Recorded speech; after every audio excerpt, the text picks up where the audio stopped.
धर्म पूर्वक अर्थ कमाओ, पाप का पैसा नहीं।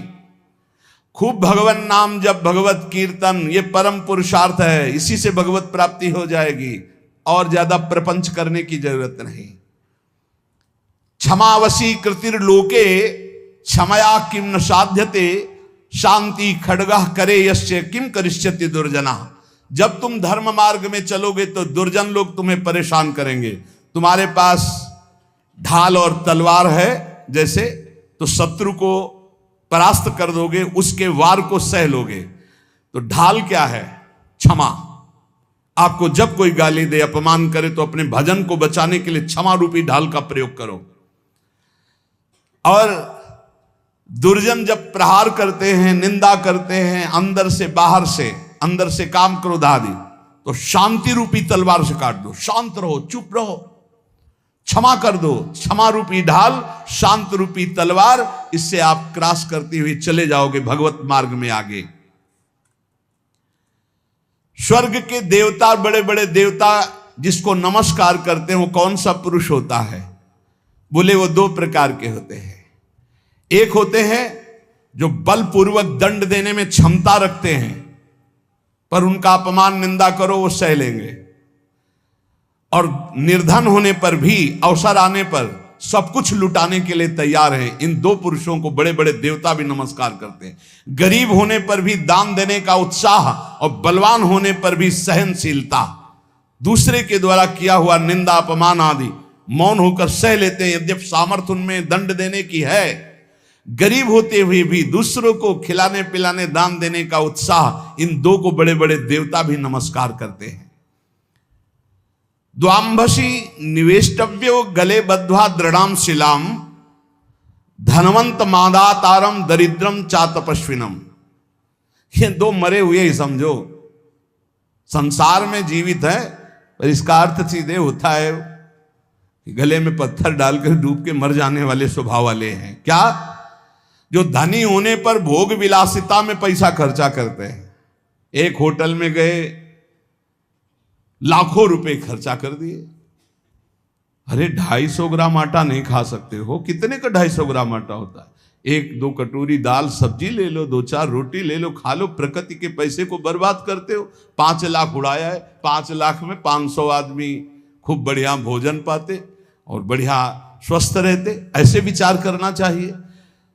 दुर्गति किनकी होती? जिनको इस जन्म में धन मिला और वो दूसरों की सेवा में, भागवतिक सेवा में न लगाकर भोगों में लगाते हैं। पीछे वाले श्लोक में था, कह रहे द्वाविमौ पुरुषो राजन स्वर्गस्योपरि तिष्ठितः प्रभुश्च क्षमया युक्तो दरिद्रश्च प्रदानवान। जो गरीब होकर दूसरों को दान देने का उत्साह रखता है वो, और जो बलवान होने पर दूसरों को क्षमा कर देता है वो, इन दो को देवता भी नमस्कार करते हो। देवलोक के भी ऊपर गति पाने वाला है। और इन दो को, जो धनी होने पर, धन होने पर भी साधु सेवा, गौ सेवा, भक्त सेवा या समाज सेवा में ना देकर वो उड़ाता है नाना प्रकार के काम भोग, विषय भोग, मनोरंजन में। ऐसा नहीं कि प्रकृति का धन तुम्हें मिला, तुम उसके स्वामी जो चाहो कर लो। तुम सिर्फ मुनीम हो, स्वामी तो भगवान है। हिसाब से चलो, नहीं सब छीन लिया जाएगा। जो धनी होने पर मदांध होकर गलत जगह धन खर्चा करता है, मैं इसका स्वामी हूं, और सही ढंग से उसका खर्चा ने, सो धन धन्य प्रथम गति जाकी। अरे कितने ऐसे बीमार लोग हैं जिनके पास अर्थ व्यवस्था नहीं। कितने भूखे लोग ऐसे हैं जिनके पास भोजन व्यवस्था, हम कह रहे हैं बहुत वास रहित लोग हैं जिनकी वास व्यवस्था नहीं। तुम्हारे पास धन बड़ा है, अरे कितने कितने करोड़ ऐसे मनोरंजन में, पूरे भारत में एक एक कुटिया बना दो, एक एक गांव में तो एक एक परिवार तो रह जाएगा। धन का सदुपयोग है दूसरों के सुख में लगाना, अपने मनोरंजन में लगाना नहीं। अपनी आन बान शान किसमें है? भगवान प्रसन्न हो जाए, इसमें नहीं है कि संसार जान जाए कि हमने इसके लिए इतना पैसा खर्चा किया। दुर्गति होती है। धन अगर वो धर्म विरुद्ध आचरणों में जा रहा तो तुम स्वामी के द्वारा दिए हुए धन का अपमान करो। तुम स्वामी नहीं हो, लक्ष्मीपति नारायण है, तुम थोड़ी हो। तुम तो मुनीम हो, तुम्हें केवल पुण्य बल से उतना अधिकार मिला है, छीन लिया जाएगा, देख लेना। इसी जन्म में दोनों क्रियाएं देखी गई। मदोन्मत्त हो जाने से श्री वैभव अंतर ध्यान हो जाता, खत्म खेल, पूरा जीवन जेल में काटो। और जो दरिद्र होने पर कष्ट सहकर भगवान नाम जप करके अपना काम नहीं बना लेता है, भोगों के लिए ललचाता हुआ दूसरों की चाटुकारिता करता है, दोनों मरे हुए पुरुष हैं ये, मरे हुए।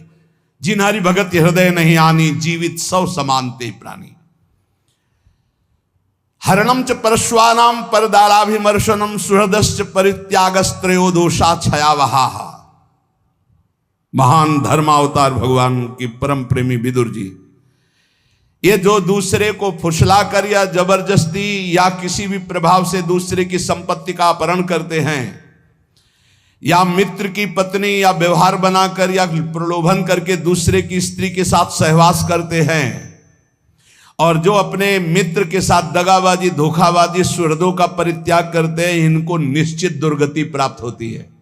ध्यान से सुन लो, यही निर्णय करने वाले हैं। धर्मराज का सीधा अवतार विदुर जी हैं और धर्म का अंशावतार युधिष्ठिर जी हैं। सीधा धर्मराज ही आए हैं विदुर जी के रूप में। वही कह रहे, हरणम च परश्वानाम परदाराभिमर्शनम, में बहुत बड़ा पाप है अपनी भागवतिक पद्धति से स्वीकार की हुई अर्धांगिनी के सिवा किसी माता बहन की, वो तुम्हारी दुर्गति कर देगा, या अपने पति के सिवा किसी और, वो तुम्हारी दुर्गति कर देगा। परदाराभिमर्शनम, आयु क्षीण हो जाती है, श्री क्षीण हो जाती है। आपको लगता है, कहते हैं कुछ लोग ऐसा कहते हैं कि आप जो जो वर्णन करते हो सब उसमें बड़े मौज से है। तो हम तुमको बताया है, आखिरी इच्छा पूर्ति की जाती है मरने वाले की। इनकी आखिरी इच्छा है तुम अजर अमर तो हो नहीं तो देख लेना इनकी क्या गति होगी। भैया 2-4 बार डकैती से सफल हो गया तो लाखों रुपया उड़ा रहा, तुम कह रहे हो बड़े मौज में, और जिस दिन पकड़ा जाएगा ना और फिर जब दंड उसको मिलेगा तब आप देखने नहीं जाओगे कि उसको क्या क्या दंड मिलता है। ऐसे ही जब यमपुरी में जीव जाता है यहां से कर्म करके, तो शास्त्रों में पढ़ो, तुम्हें शास्त्रों तक पहुंच नहीं और विश्वास नहीं तो तुम मानते नहीं हो कि नरक है। जो दूसरे का धन अपहरण करता है, दूसरे की स्त्री का संसर्ग करता है, मित्र बना करके व्यवहार बना करके पराई स्त्री के साथ सहवास करता है या पराय पुरुष से सहवास करता है, जो अपने सुहृद मित्र को धोखा देता है, परित्याग करता है, ये सब नरक जाने वाले पाप हैं। भक्तम च भजमानम च तवास्मीति च वादिनम त्रिनेतात शरणम प्राप्तान विस्मेपि न संत्यजे। जो तुम्हारा भक्त हो, तुम्हारी सेवा में रहा हो और एक बार हृदय से कह दिया कि मैं आपकी शरण में हूं, ऐसे 3 प्रकार के मनुष्यों के संकट आने पर पूर्ण रूप से सहयोग करना चाहिए।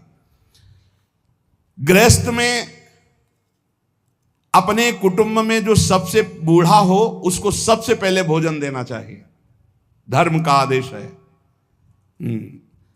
यहां बहू और लड़का कॉफी और समोसा और चाय छान रहे हैं और बूढ़े टुकुर टुकुर हेर रहे हैं। अगर कुछ कहें भी तो डांट देंगे, तुम्हें घर में तो रहना है, बना लेना चाय पी लेना, हमें ऑफिस जाना है। और ज्यादा बात किए तो 2-4 थप्पड़ मार दिए मां के पिता के। कुटुंब में सबसे पहले भोजन का अधिकार किनको है? गरम गरम भोजन बना के पहले वयोवृद्ध, फिर दूसरा अधिकार बच्चे, फिर तीसरा अधिकार अपने जो आए हुए जन हैं, जो घर के जन हैं। बनाने वाला सबसे बात के, ये नहीं कि बनाने वाला पहले चक छान के फिर जो मनाया सो परोस दिया। ये वो रसोई में कभी कमी नहीं हो सकती जो ऐसी रसोई होगी। एक अन्नपूर्णा जी का कृपा प्रसाद होता है उस रसोई में। रसोई में कभी भोजन पाया ना जाए, रसोई कभी जूठी ना हो, बाहरी कोई रसोई देख ना पावे, रसोई पर्दे में रहे और पवाते रहो। आप देखो अन्नपूर्णा कैसे आप पर कृपा करती है। लेकिन यहाँ तो ऐसे दलित दुराए की हद है, हद है। वो उतार के रखा, धुआं निकला, मुंह में डाल के खा रहे हैं, वही खा रहे हैं, परोसा। ना भगवान से मतलब, ना भगत से मतलब है, ना बूढ़ों से मतलब है, ना। ऐसी दलिद्रता छाई हुई है रसेंद्री जनेन्द्री की, पूछो मत। ध्यान से सुने, इसीलिए महापुरुषों के वचन सुना रहे। आज से जो सुन रहे हैं, भोजन में सबसे पहला अधिकार रसोई में वयोवृद्ध का है। हम कह रहे ठाकुर जी को भोग लगा दिखा के उनको पवाओ, पहले बच्चों को पवाओ, जो और अपने जन उनको। रसोई करता वो सबसे बात के, जो घर का स्वामी बनने का अधिकार रखते हैं उनको सबसे बात के पाना चाहिए, पहले सबको पवा देना। मुखिया मुख सो चाहिए, खान पान सो एक भी ऐसा कोई भोजन का पदार्थ ना हो जो किसी को न दिया गया हो। छुपाव नहीं होना चाहिए। रसोई में जो बने सबको, पंगत में जो परोसा जाए सबको, नहीं परोसा ही ना जाए। ध्यान रखना, नहीं इससे अपराध लगता है। 20 को कुछ और, 30 को कुछ और, 50 को कुछ और, ऐसा एक मुखिया मुख सो चाहिए, खान पान सो एक। घर में जो चीज बनाओ वो सबको बराबर दो। ऐसा नहीं होना चाहिए कि आप अपने लिए कुछ अलग, उनके लिए कुछ अलग। जब अपनी मोह वृत्ति होती है, सत्संग का ज्ञान नहीं होता तो अलग अलग होता है, बहुत विचित्र होता है, बड़ा अपराध बनता है। दूसरा, अपने संबंध में जो संकट में पड़ा हो तो बिना बुलाए अपने आप जाकर उसका सहयोग करना चाहिए। तीसरा, यदि अपनी बहन संतानहीन हो, व्यवस्था ना हो और वो अपने पास रहना चाहे तो आदर के साथ पूरे जीवन उसको रखना चाहिए। भगवान धर्म स्वरूप विदुर जी कह रहे, अगर गृहस्थी में रहकर ये 4 आचरण संभाल ले जो अभी बोले गए और नाम जप करे तो भगवान की प्राप्ति निश्चित है। बड़े बूढ़ों को भोजन में सबसे पहला अधिकार है।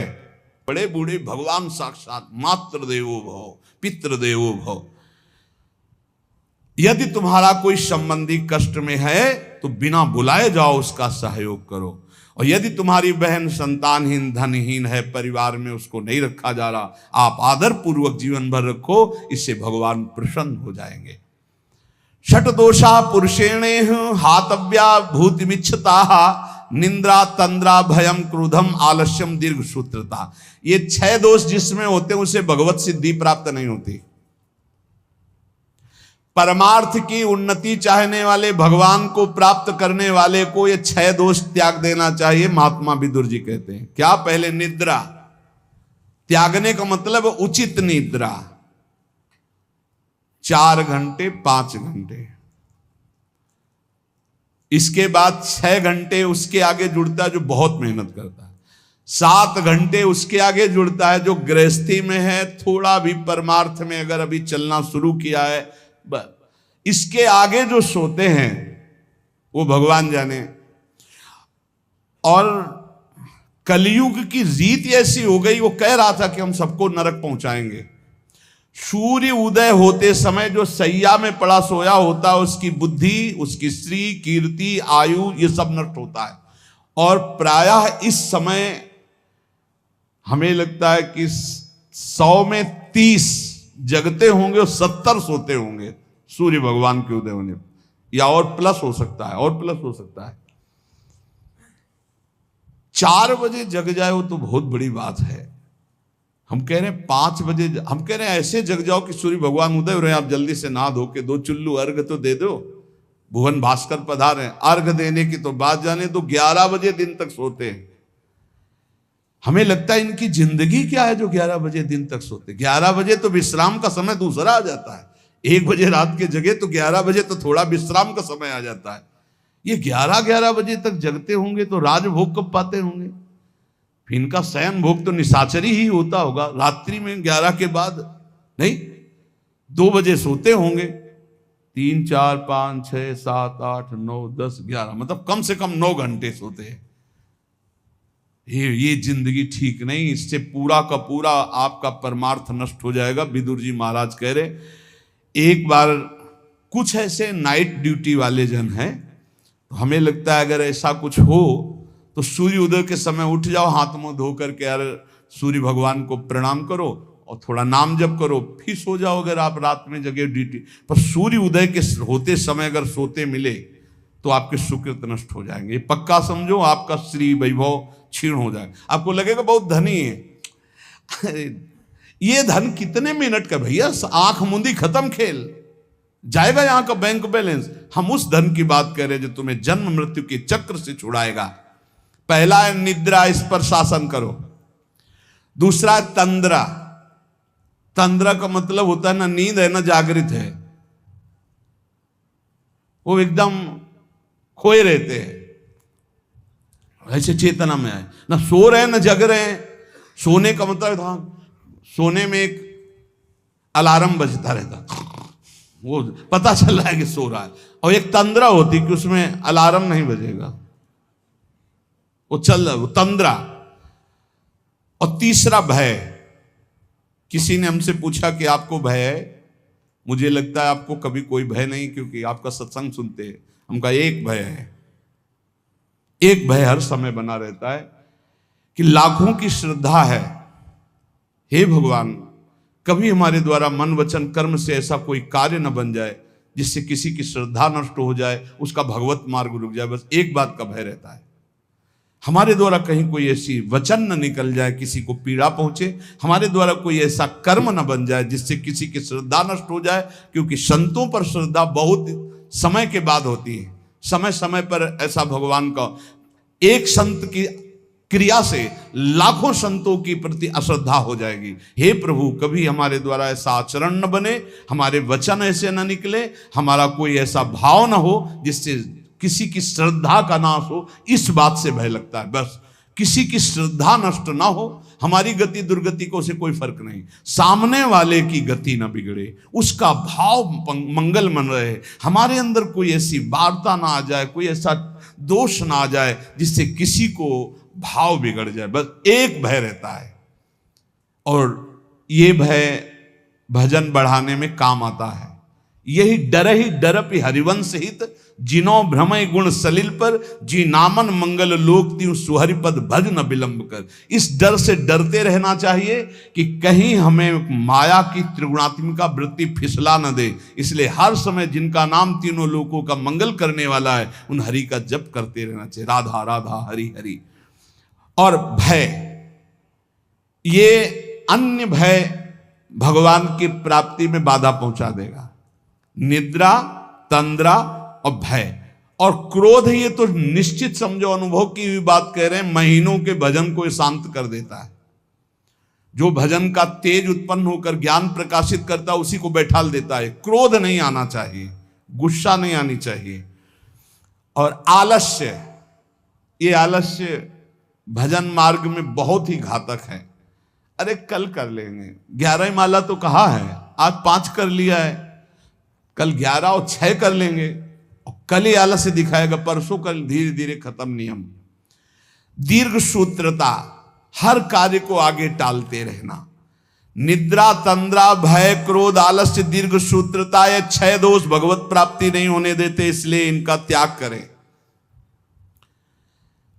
जो अपने सुख में प्रसन्न नहीं होता, दूसरे के दुख में हर्षित नहीं होता, जो दान देने के बाद कभी किसी से बोलता भी नहीं है कि मैंने इतना अमुक को दिया, बिल्कुल शांत, कोई जानता ही नहीं कि दिया, वह भगवत मार्ग में आगे बढ़ता चला जाएगा। चाहे जैसा सम्मान, प्रियता, सुख, अनुकूलता, बिल्कुल गंभीर। दूसरे का दुख देखकर दुखी होना, ना कि हर्षित होना। और अपना जो दान है वो कोई जान न पावे कि हमने दिया है। ऐसे 3 प्रधान आचरण ये हैं जो भगवत मार्ग में आगे बढ़ाते हैं। एक भक्त थे, एक दिन वो कह रहे थे कि हमारे हृदय में एक प्रबल लालसा जागृत हुई, जैसे छत्रपति वीर शिवाजी ने अपने गुरुदेव को सब कुछ दान कर दिया। मेरा हृदय कहता है मैं अपने गुरुदेव को अपने प्राण तक दान कर दूं, फिर भी मैं संकुचित हूं कि गुरुदेव को मेरे प्राण किस काम में आएंगे। जब मैं देखता हूं कि अपने गुरुदेव को जो देना चाहता हूं अरुचि है, तब मुझे लगता है क्या करूं जिससे मैं अपने गुरुदेव को प्रसन्न कर लूं। अंदर ये बात जरूर है, और ऐसा नहीं कि वो कोई साधारण पुरुषों में कि घर गृहस्थी के ऐसे ही नहीं, ऐसे नहीं, अरबों खरबों का वैभव है उनके पास, बस ऐसे साधारण पुरुष की तरह रहते हो। दोनों पति पत्नी रो के ऐसे कह रहे थे, हृदय में लालसा पर जब मैं देखता हूं कि मेरे पास जो कुछ है वो सब घास फूस है उनके लिए, तब लगता है क्या ऐसा कर दूं कि मेरे गुरुदेव प्रसन्न हो जाए। ये बात जिनके हृदय में बनी रहती है कि मेरे इष्ट देव कैसे प्रसन्न हो, मेरे गुरुदेव कैसे प्रसन्न हो, वो कभी दोष कर ही नहीं सकते। बोले मुझे कभी कुछ नहीं चाहिए, न परम पद चाहिए, न कुछ भागवतिक चाहिए, न लौकिक चाहिए, आपकी केवल मुस्कुराहट चाहिए कि मेरे गुरुदेव प्रसन्न रहे। बस इसी बात से मैं जलता रहता हूं कि मैं क्या करूं जिससे मेरे गुरुदेव प्रसन्न हो जाए। ये बात जिनके गुरु प्रसन्न तो साहवनकूला मिटी सकल कल्पित भयशूला। जो समुद्र पर्यंत पृथ्वी का वैभव प्राप्त होने पर भी खुश नहीं होता, ये खुशी का विषय नहीं। खुशी का विषय है भगवान की प्राप्ति होना। जो प्रचुर धनराशि का स्वामी होकर भी उसका भोग नहीं करता, अपनी इंद्रियों को वश में करके उतना ही उचित। एक हमने देखा बड़ा वैभव था, लेकिन वो उतना ही प्रयोग करते थे जितना, अगर उनको 100 ग्राम पानी की जरूरत है तो 5 ग्राम पानी भी एक्स्ट्रा नहीं गिरने देंगे। कहते हैं प्रकृति का है ये, उतना ही लो जितना आपको जरूरत है, बिजली उतना ही लो जितनी जरूरत है, वस्तु बहुत है लेकिन उतना ही प्रयोग करो जितना जरूरत है। वो प्रकृति की है, भगवान ने आपके हिस्से में दी, ये प्रकृति की सेवा में लगा दो। समुद्र पर्यंत पृथ्वी का वैभव, प्रचुर धनराशि का स्वामी होकर भी जो अपनी इंद्रियों पर अधिकार रखता है, फूला नहीं होता, अभिमान नहीं करता, उचित प्रयोग करके दूसरों की सेवा में लगाता है, वो भगवत प्राप्ति के लिए आगे बढ़ जाता है। और जो उसका इंद्रियों के वश होकर भोगों में व्यतीत करता है, वो ऐश्वर्य से भी भ्रष्ट हो जाता है और दुर्गति को प्राप्त होता है। अनुसूयायां आर्जवम शौचम संतोषा प्रिवादिता दमः सत्य मनायासो न भवंती दुरात्मनाम। किसी के गुणों में दोष ना देखना, सरल स्वभाव रखना, पवित्र वस्त्र, पवित्र शरीर, पवित्र विचार रखना, संतोष, प्रिय वचन, इंद्रियों को भोगों से हटाना, सत्य भाषण करना और क्लेश तनिक भी मन में ना आने देना। संतुष्टायन के हर स्थिति में प्रसन्न रहना सीखो। बोले ये भगवत प्राप्त होने वाले पुरुष के लक्षण हैं। फिर देख लो, किसी के गुणों में दोष न देखना, अर्थात किसी में दोष दर्शन न करना, किसी में भी। एक ने 2-3 दिन पहले एकांतिक में प्रश्न किया कि हमारा संतों के प्रति दोष दर्शन होता है, क्यों? क्या आपको दोष दर्शन होता है? क्या आप संतों से? पता नहीं, ऐसे मन हमारा नहीं। तुमका तुम्हारा मन पापी है इसलिए दोष दर्शन करता है, पाप है तुम्हारे अंदर इसलिए दर्शन होता है। अगर पवित्र हो जाए, भी चश्मा ठीक हो तो देखो आप। बोले कई बार जैसे सत्संग सुनते हैं, सब बातें सुनते हैं तो विश्वास नहीं होता। तो अशुभ कर्म करने वाले को विश्वास होगा, पापात्मा को विश्वास होगा। पापवंत कर श्रेष्ठ स्वभाव भजन मूर्ति भाव न काओ। अशुद्ध आचरण करोगे, दूसरों पर दोषारोपण करोगे। अभी अपना चश्मा ठीक कर देख, भगवान के सिवा कोई नहीं है, सच्चिदानंद प्रभु के। बोले मन मेरे वश में नहीं। हम कहा नहीं, उसको डांटिए। बोले भी नहीं है वश में। तो हम कहा आप अपनी बेटी की तरफ गंदी दृष्टि से देख सकते हो? बोले नहीं। उनका बहन की तरफ? बोले नहीं। तो गुरु की तरफ कैसे देख सकते हो? केवल बकवास। ऐसा तुम्हारा मन है? अगर ऐसा मन है कि जो तो फिर ऐसा भी कर सकता है, नहीं तो फिर ऐसा कैसे कर सकता है? शासन में एक तरफ छूट दे दो, एक तरफ उसको नहीं, ऐसा नहीं। मन पर शासन बुद्धि का हो और बुद्धि पर शासन शास्त्र और सदगुरुदेव का हो, तब चलता है। किसी के भी गुणों में तुम्हें दोष देखने का अधिकार नहीं। तुम अपने दोष देखो। बुरा जो देखकर मैं चला, बुरा ने मिलिया कोई, जो दिल खोजूं आपनो तो हम सब बिरानो हो। पक्की बात है, ईमानदारी से। अगर बुराई देखने चलो तो अपने हृदय रूपी महल में घुस के देखो तो अभी पता चल जाएगा। अनसूया, किसी के गुणों में दोष देखना है सबसे बड़ा छिद्रान्वेषण, सबसे बड़ा भगजन मार्ग में बाधक भाव है, कभी इसको अंदर मत आने देना। आ जाए तो तत्काल प्रभु से प्रार्थना करना। सरल स्वभाव रखो, पवित्र वस्त्र रखो, पवित्र शरीर रखो, पवित्र विचार रखो, संतोष भाव रखो, प्रिय वचन बोलो, इंद्रियों को खुला मत छोड़ो, सत्य भाषण, क्लेश सहो, जितने भी दुख आवे आनंद पूर्वक सहो। तो बोले ऐसे लक्षण भगवत प्राप्त महापुरुषों में। अब वो भगवत प्राप्ति करने वाला है या भगवत प्राप्त होने ही जा रहा है, जिसके अंदर ये लक्षण आ जाते हैं और भजन परायण रहता है। हिंसाम बलम साधु नाम राज्ञाम दंड विवर्ध बलम शुशुषातु बलम स्त्रीणाम क्षमा गुणवताम बलम। दुष्ट पुरुष कटुक वचन और मारपीट करके अपना बल दिखाता है, लेकिन जो साधु पुरुष होता है वो मुस्कुराकर सहकर अपने बल का दर्शन कराता है। बलवान कौन? जो दूसरों के द्वारा कटु वचन विपरीत व्यवहार करने पर भी मुस्कुरा के चला जाता है, वही गुणवान है, वही बलवान है, वही क्षमावान है। इसलिए हे राजन, मैं मधुर शब्दों में कह रहा हूं कि यदि तुम्हें भगवत प्राप्ति करनी है तो ये निद्रा, तंद्रा, भय, क्रोध, आलस्य, दीर्घ सूत्रता, इनको त्यागो। गुणों में दोष मत देखो किसी के, सरल रहो, पवित्र भाव रखो, संतोष, प्रिय वचन बोलो, इंद्रियों का दमन करो, सत्य भाषण बोलो, और जितना भी क्लेश दुख आवे चुपचाप सह जाओ, नाम जप करो, भगवत प्राप्ति हो जाएगी। इन महान पुरुषों के वचनों का बार बार मनन करो और अपने आचरण में उतारो। कभी तुम्हारा कोई पुण्य दान आदि बन जाए तो ये तुम्हारा अहंकार अंदर से उठेगा कि उसका वर्णन करूं, मत करना, वो तुम्हारे बहुत काम आएगा आगे चल करके। कभी किसी को पानी पिला दिया हो, कभी किसी को भोजन पवा दिया हो, कभी कोई दान पुण्य कर दिया हो, मौन रहना, पूछने पर भी मत बताना।